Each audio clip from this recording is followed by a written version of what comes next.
Welcome to the first and most important lesson about working in education. Schools are not one size fits all, and neither are teachers. Here's what every teacher wished they knew when they were entering into education. There are actually 3 types of schools, and each type of school represents a role that a school and its teachers can play for a student. So we can serve students either as their expert, coach, or counselor. Each one of these is very different and influences how schools operate, how teachers teach, and how students learn. And here's the most important thing. You lean towards one of these types the most, and you probably have an allergy to the other 2. Maybe you are an expert who wants to work with autonomy in school. Or maybe you are a coach energized by collaboration. Or a counselor who builds relationships and negotiates learning with students. You as a teacher need to find your fit, because if you can find a school that you are aligned with, you stand the best chance to thrive. If you are misaligned and not a match, this is where new teachers and passionate educators get ground down. So these 3 types of school determine everything. How decisions are made at the school and classroom level. How schools run, how leaders, teachers, and students interact. So why this matters? Each of these 3 types, expert, coach, and counselor, like we said, are ways to serve students.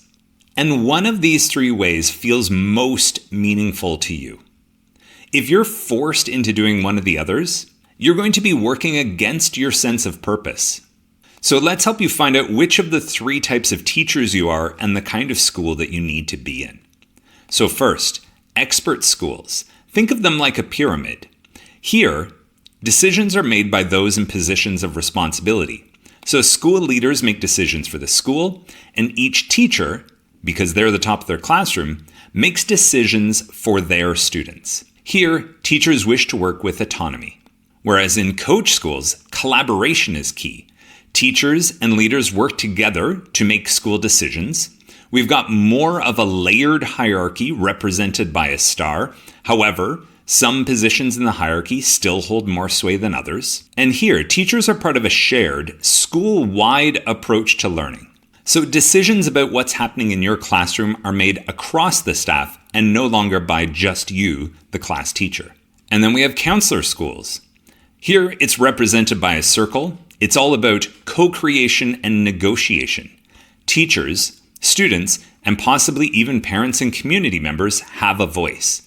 Everyone who's willing to contribute shares part of the responsibility for school decisions.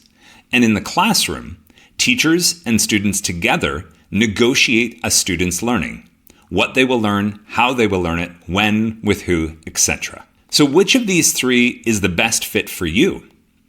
You might not know yet, but this should be an inquiry for you to find out. But you can begin by asking yourself, do I value autonomy? If so, you're leaning expert. Do I thrive in collaboration? That's the coach. Or do I want to negotiate and co-create learning? That's the counselor. Your answers point you toward the type of school and the role that fits you best. When you and your type aligns with your school, you can thrive, and so do your students. Misalignment, and you'll find yourself somewhere on a continuum between frustrated and burnt out. This is one of the reasons great teachers leave, or worse yet, stay in schools but are disengaged. The best schools embrace their type and do it well. The best teachers find a school that matches their values, or at least are able to learn to flex intentionally within a school that's not a fit for them. So what is your type?